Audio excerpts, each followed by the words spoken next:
القرآن یہ حضور صلی اللہ علیہ وسلم نے فرمایا. تو قرآن شریف کی خدمت شروع سے لوگ کرتے آ رہے ہیں الحمدللہ. اور ابھی اللہ کا شکر ہے کہ ہمارے بچے قرآن حافظ ہو رہے ہیں. امام ابو حنیفہ رحمۃ اللہ علیہ کے یہاں تو ان کا اصول تھا، ان کے مدرسے میں کوئی بھی داخل ہوتا تو امام صاحب کی پہلی شرط ہوتی تھی کہ میرے مدرسے میں جو پڑھنا چاہے تو پہلی شرط یہ ہے کہ وہ قرآن حافظ ہونا چاہیے. چونکہ اونچا مدرسہ تھا ان کا، بڑا بہت اونچا ماحول تھا، بڑے بڑے لوگ تھے وہ. تو امام محمد یہ شہزادے تھے، امام ابو یوسف یہ فقیر تھے. امام ابو حنیفہ کے ٹاپ شاگرد جو ہے وہ 50 تھے. پہلے نمبر پر امام ابو یوسف تھے، دوسرے نمبر پر امام محمد تھے، اور 19ویں نمبر پر عبداللہ ابن مبارک تھے. ایسے ان کی ترتیب تھی. تو امام محمد جو ہے شہزادے تھے، بہت بڑے مالدار کے بیٹے تھے. ان کی والدہ جو ہے یہ بھی رئیسہ تھی. تو ماں باپ کے ساتھ یہ آئے امام ابو حنیفہ کے پاس. تو امام صاحب نے پوچھا بھی کیوں آئے ہو؟ کہ فرمایا کہ میرے بچے کو جو مدرسے میں داخل کرنا ہے. تو امام صاحب نے کہا قرآن حفظ ہے یا نہیں ہے؟ لیکن میں میرے یہاں اسی کو لیتا ہوں جو باہر سے قرآن حفظ کر کے پکا کر کے آیا ہو. ان کے والد نے کہا کہ نہیں، حافظ نہیں ہے. امام ابو حنیفہ نے کہا کہ نہیں، واپس لے جاؤ اور قرآن حفظ ہو جائے پھر میرے پاس لاؤ. بہت اچھا. اب لے کر چلے، چونکہ شہزادے تھے، اچھے کپڑے پہن کر آئے تھے. تو جب دروازے تک پہنچے تو امام صاحب نے کہا یا عبداللہ، واپس بلایا. اور واپس بلا کر کہا کہ جب بھی یہ حافظ ہو جائے اسے لانا میرے پاس، اور یہ کپڑے پہنا کر مت لانا. یہ شاہی کپڑے ہیں، یہ کپڑے پہنا کر مت لانا.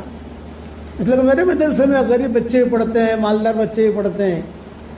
تو میں یہ نہیں چاہتا کہ کوئی امتیازی شان ہو کسی کپڑے کے ساتھ. یعنی یہ کہا کہ سیدھے سادے کپڑے ہوں. لیکن ضرورت کی چیز ہے، ضرورت تو پوری ہو جاتی ہے انسان کی ہر قسم کے کپڑوں کے اندر، لیکن ٹھاٹھ پورا نہیں ہوتا، اور ٹھاٹھ کی وجہ سے انسان ہلاک ہوتا ہے. اس میں اللہ کے احکامات کو توڑتا ہے، فیشن. تو ان کے والد نے کہا ٹھیک ہے، میں سیدھے سادے کپڑے پہنا کے لاؤں گا. جمعرات کے دن آئے تھے لے کر، دوسرے جمعرات کو پھر سے لے کر آ گئے ماں باپ دونوں. تو امام صاحب بہت خفا ہوئے کہ گزشتہ جمعرات تو تم آئے تھے اور اب جو پھر سے لے کر آ گئے ایک ہفتے میں. بولے اس نے میرے بیٹے نے قرآن حفظ کر لیا. ایک ہفتے میں قرآن حافظ ہو گئے تھے امام محمد. امام صاحب نے کہا میں امتحان لوں؟ کہ ضرور لیجیے آپ. امام صاحب نے دائیں بائیں سے پوچھا، پھر پڑھنے لگے. تب امام صاحب کے دل کے اندر ان کی عظمت پیدا ہوئی کہ یہ بچہ جو ہے بہت قابل ہے. ایک ہفتے میں حفظ کیا. یہ تو قصہ ہوا امام محمد کا. ابو یوسف جو تھے یہ یتیم تھی، باپ کا انتقال ہو چکا تھا، ماں بیوہ ہو گئی. ان کی خالہ تھی، یہ بھی بیوہ تھی امام ابو یوسف کی. تو 2 بہنیں ساتھ رہتی تھی، اور ایک ہی لڑکا کمانے والا یہ ابو یوسف. تو مشورہ کیا کہ دھندا کیا کرے گا بیٹا؟ آپ جو کہو. بولے دھوبی کا کام کرو. امام ابو یوسف جو ہے صبح سب کے کپڑے لے کے جاتے تھے، اور کپڑے لے کر دھوبی گھاٹ پر جا کے دھوتے تھے، اور واپس میں آ کر سب کے گھروں میں دے دیتے تھے، اور پیسے ان کو مل جاتے تھے. امام ابو حنیفہ روزانہ دیکھتے تھے کہ کوئی لڑکا جاتا ہے اور کپڑے لے کر واپس آتا ہے. ایک مرتبہ امام ابو حنیفہ نے ان کو بلایا، بیٹا کہاں جاتے ہو تم؟ بولے کپڑا دھونے جاتا ہوں. اچھا تو آپ کو کتنے پیسے ملتے ہیں؟ کہ 1 درہم. درہم جو ہوتا ہے وہ چاندی کا ہوتا ہے اور دینار جو ہوتا ہے وہ سونے کا ہوتا ہے, وہ مہنگا ہوتا ہے. تو امام صاحب نے کہا کہ اگر میں تمہیں 2 درہم دوں تو اب کوئی بات نہیں, اچھا کل سے میرے پاس آ جانا. اب گھر جا کر والدہ سے کہا کہ میں کل کپڑے دھونے نہیں جاؤں گا. ارے تو کپڑے دھونے نہیں جائے گا تو گھر میں کھائیں گے کیسے؟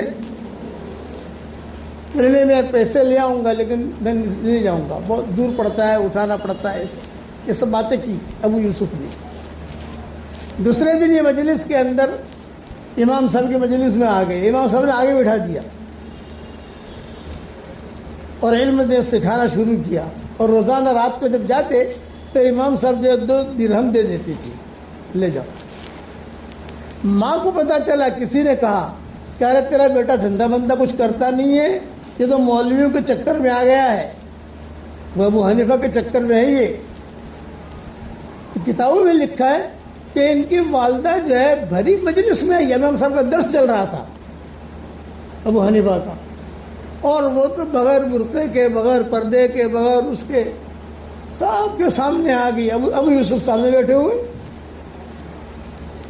اور امام صاحب کو ڈانٹنا شروع کیا, میرے بچے کی زندگی خراب کر رہے ہو. یہ امام صاحب جو سنتے رہے.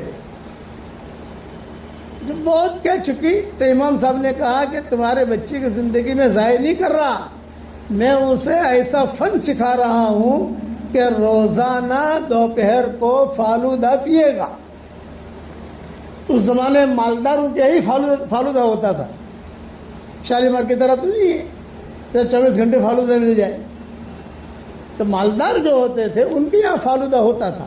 یہ کہا جائے کسی لڑکی کا نکاح کرنا ہو تو لڑکی والے پوچھتے تھے بھئی ہماری بچی کو کیا کھلاؤ گے؟ بولے روزانہ دوپہر کو ہم فالودہ پلائیں گے. یہ سمجھا جاتا تھا کہ ٹاپ ہے, یہ شرط ہوتی تھی. تو امام صاحب نے کہا تیرا بیٹا جو ہے روزانہ دوپہر کو فالودہ پیے گا, ایسا فن سکھا رہا ہوں. اماں غصہ ہو کر چلی گئی. پھر امام صاحب نے ابو یوسف سے کہا مجھے تمہاری والدہ کے پاس لے چلو. امام صاحب خود گئے اور پردے میں امام صاحب نے قرآن کے فضائل بیان کیے.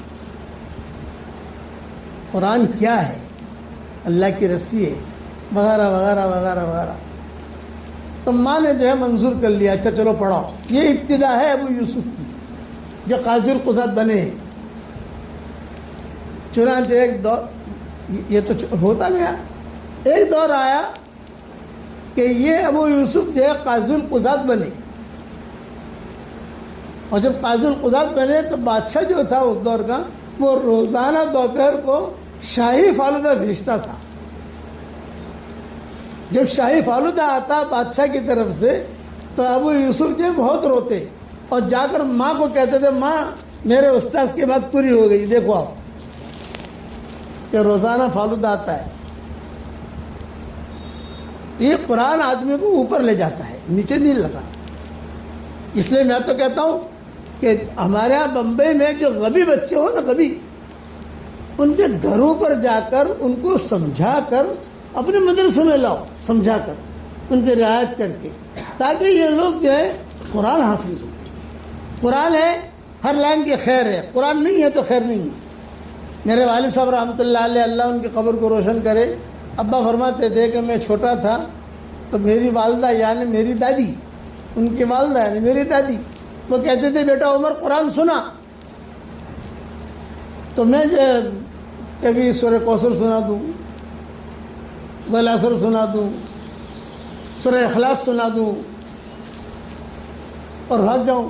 دادی جو ہے نابینا تھی تو دادی کہتی کہ یہ غریب تھی, غربت تھی اس دور کے اندر, تو یوں ہی آپ دیکھتے ہی ہاتھ لگاتی کہ میرے کہاں ہے عمر, کہاں ہے عمر, کہاں ہے. ابا تو بات کھیلنے چلے گئے. ان کو کھیلنے کا بہت شوق تھا ہمارے والد صاحب رحمۃ اللہ علیہ کو. تو باہر جا کر دیوار پکڑ کر ایسے ایسے دادی چلتی اور باہر دروازے پر جا کر کھڑی رہتی اور ہماری زبان میں کہتی کہ اعلیٰ عمر الا عمر، یعنی اے عمر. تو لڑکے کہتے، عباس کے سارے کھیلنے والے دوست یہ کہتے کہ تیری ماں بلا رہی ہے، تیری ماں بلا رہی ہے، تیری ماں. اب میں بھاگا بھاگا جاتا، میرا ہاتھ پکڑ کر مجھے کہتی تو چھوٹی چھوٹی صورتیں سنا کر بھاگ جاتا ہے، سورہ بقرہ سنا. اب سورہ بقرہ کہہ پاری کی، سورہ بقرہ سنا. اب میں سورہ بقرہ پڑھتا تو ایک رکوع کبھی کبھی اصل دماغ میں چھایا ہوا ہے کھیل چھایا ہوا ہے نا، تو 2 رکوع آگے پڑھ لوں، جلدی ختم ہو جائے وقت کی. کبھی 2 صفحے آگے. حالانکہ ہماری دادی حافظہ نہیں تھی، لیکن اتنا قرآن سے جوڑ تھا ان کو کہ وہ ہاتھ پکڑ کر کہتے کہ نہ تو نے کچھ گڑبڑ کی ہے، اس کے بعد تو یہ آتا ہے، اس کے بعد تو یہ آتا ہے، اس کے بعد تو یہ آتا ہے، اس کے بعد تو جہنم کی آیت آتی ہے، اس کے بعد تو جنت کی آیت آتی ہے، اس کے بعد تو فرعون کا نام آتا ہے. فرعون کا نام تو آیا ہی نہیں.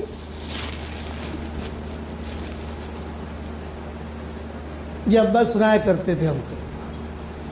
پھر جو ہے میں پوری سورہ بقرہ سنا دیتا، پھر وہ جو ہے بیٹھ کر کہتی کہ دیکھ عمر، اندھیری کوٹھڑی میں تیری اندھی ماں تجھ سے قرآن سن رہی ہے.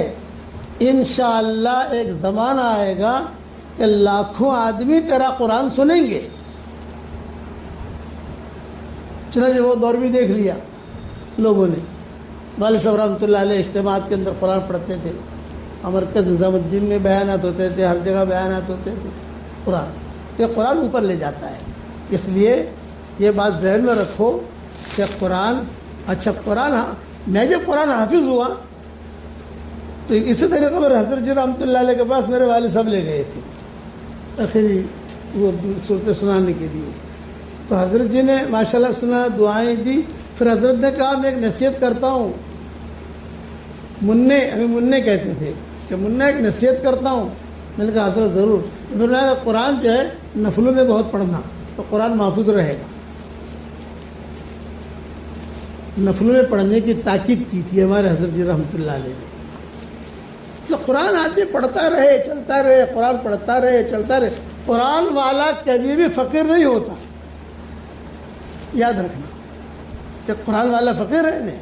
قرآن ہے، ساری دولت ہمارے پاس ہے.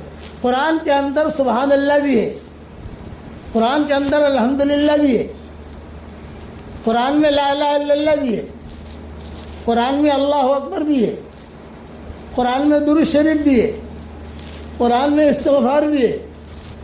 سب کا مجموعہ ہے یہ قرآن. اور اس قرآن میں سب سے ٹاپ سورہ فاتحہ، سب سے ٹاپ. اسی لیے سورہ فاتحہ کا فضائل آپ دیکھو، صورتوں کے فضائل حضور صلی اللہ علیہ وسلم نے بیان کیے. اور قرآن والا کبھی فقیر نہیں ہوگا، قرآن والا کبھی مایوس نہیں ہوگا.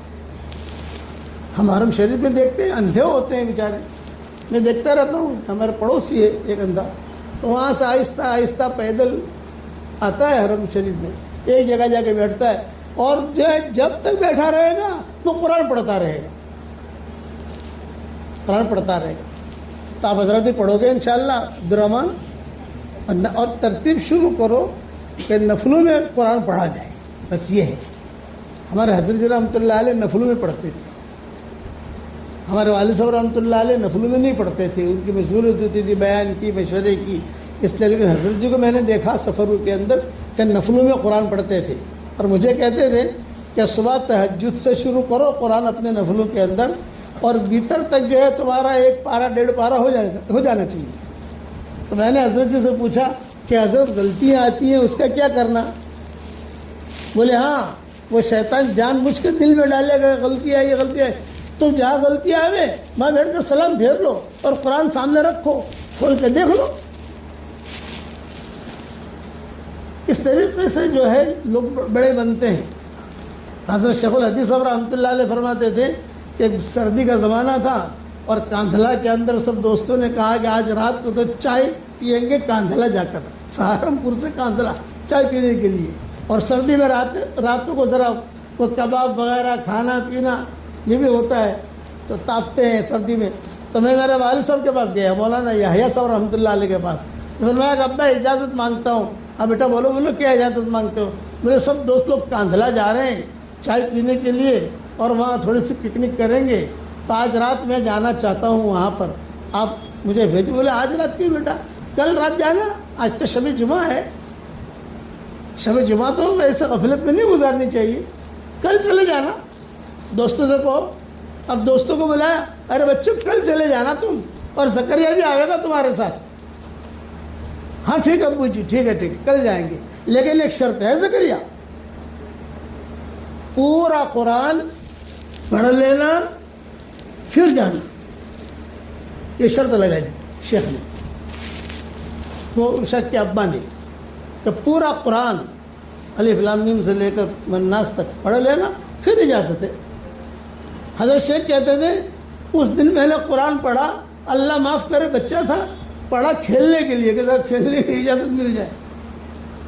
ابا کو جا کر کہا کہ میں نے پورا قرآن پڑھ لیا. برابر پڑھا، دو چار صفحے، دو چار یعنی رکوع آگے. میں نے بولا ابا میں نے بالکل پورا پڑھا ہے. تب جا کر والد نے اجازت دی، لیکن پورا قرآن پڑھوایا.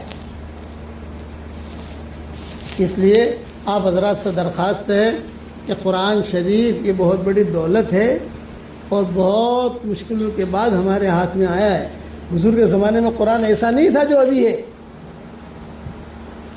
یہ قرآن جمع ہے نا، فٹ سے ہم لوگ پڑھ لیتے ہیں، یہ کرتے. آپ کے زمانے میں ایسا نہیں تھا. آپ کے زمانے میں قرآن کیسا تھا؟ 2 پارے کسی کے پاس ہیں، 3 پارے کسی کے پاس ہیں، 2 سورتیں کسی کے پاس ہیں، 4 سورتیں کسی کے پاس ہیں. یہ تھا، جمع نہیں تھا. جب حضور صلی اللہ علیہ وسلم کا انتقال ہوا تو صدیق اکبر امیر بنے، تو حضرت عمر آئے حضرت ابوبکر کے پاس اور آ کر یہ کہا کہ مجھے بہت ڈر ہے قرآن کے بارے میں. تو صدیق اکبر نے کیا ڈر ہے؟ ان کا ڈر یہ ہے کہ ہمارے پاس قرآن محفوظ تو ہے نہیں، اور غزوات چل رہے ہیں، سب حافظ ہیں. مدینہ منورہ میں 100% مرد 100% عورتیں حافظ تھی جب حضور کا انتقال ہوا، 100%. تو صدیق اکبر سے کہا کہ میری رائے یہ ہے کہ ہم قرآن جمع کریں. صدیق اکبر بہت ناراض ہو گئے، حضور نے نہیں کیا میں کیوں کروں، یہ بات مت کرنا. اتنا ڈانٹا حضرت عمر کو. حضرت عمر نے کہا کہ بھائی میں نے ہمت نہیں کی. پھر اب چونکہ میرے ذہن میں یہ بات تھی کہ قرآن جمع نہیں ہے تو کیسے چلے گا، قیامت تک چلنا ہے. یہ 30 سال میں ایک نسل بدل جاتی ہے. 30 سال میں ایک نسل دنیا سے ختم ہو جاتی ہے. مسجد کے صفوں میں جو پہلے صف میں بیٹھتے ہیں 30 سال کے بعد آپ دیکھو تو بوڑھے نہیں ہوں گے، وہ قبر میں گئے، دوسرے لوگ آ گئے. تو 30-35 سال کے اندر تو قرآن ختم ہو جائے گا. حافظ ہوں گے تو کتنے ہوں گے؟ اور اسلام بہت پھیل رہا ہے. تو حضرت عمر نے کہا مجھے شرع صدر نہیں ہوا، لیکن میں ڈرتا تھا حضرت عمر ابو بکر سے، اب جا کر کہوں گا تو پھر ڈانٹیں گے مجھے. تو میں نے حضرت حفصہ کو کہا کہ میں کیا کروں، یہ قرآن جمع تو ہے نہیں اور مجھے ٹینشن ہے. تو اب تم کچھ مت کرو، تم چپکے سے حضرت عائشہ سے اجازت لو اور حضرت عائشہ کو سمجھاؤ. حضرت عائشہ جو ہے یہ بات کہہ رہی کہ صدیق اکبر سے، پھر جو ہے قرآن کا مسئلہ حل ہوگا.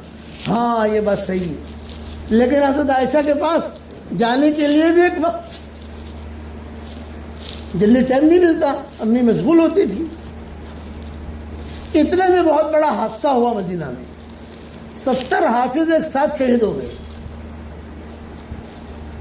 حافظ بڑے بڑے پکے جب شہید ہوئے تو یہ حضرت عمر کو چانس ملا ابو بکر سے بات کرنے کا کہ دیکھو اتنے حافظ شہید ہو گئے ہیں، سب غزوات چل رہے ہیں، قافلے ہمارے دنیا بھر میں گھوم رہے ہیں، تو قرآن کا کیا ہوگا. تو صدیق اکبر نے ڈانٹا نہیں لیکن خاموش رہے.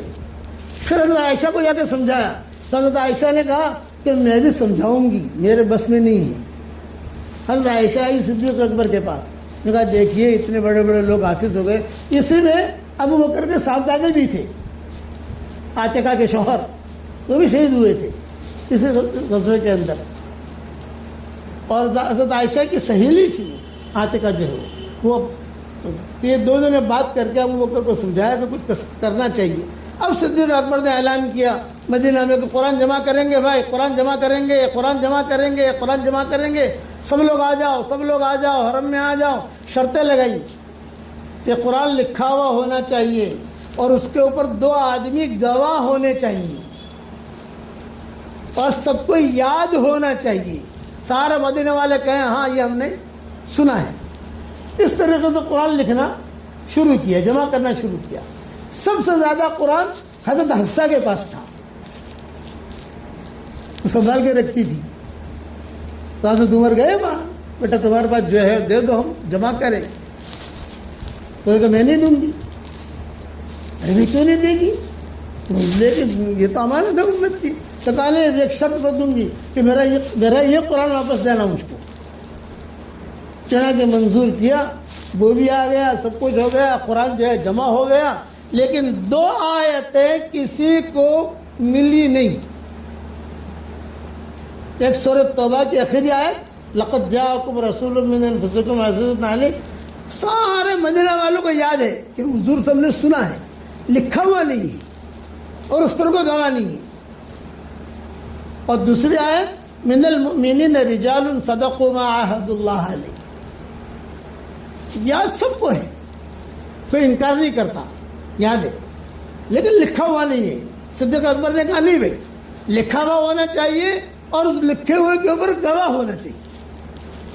یہ کڑی شرطیں تھی، نہیں ملی۔ تو صدیق اکبر نے کوفہ، بصرہ، شام، مصر، سب جگہ قافلے بھیجے، یہ 2 آیتیں ڈھونڈ کر لاؤ۔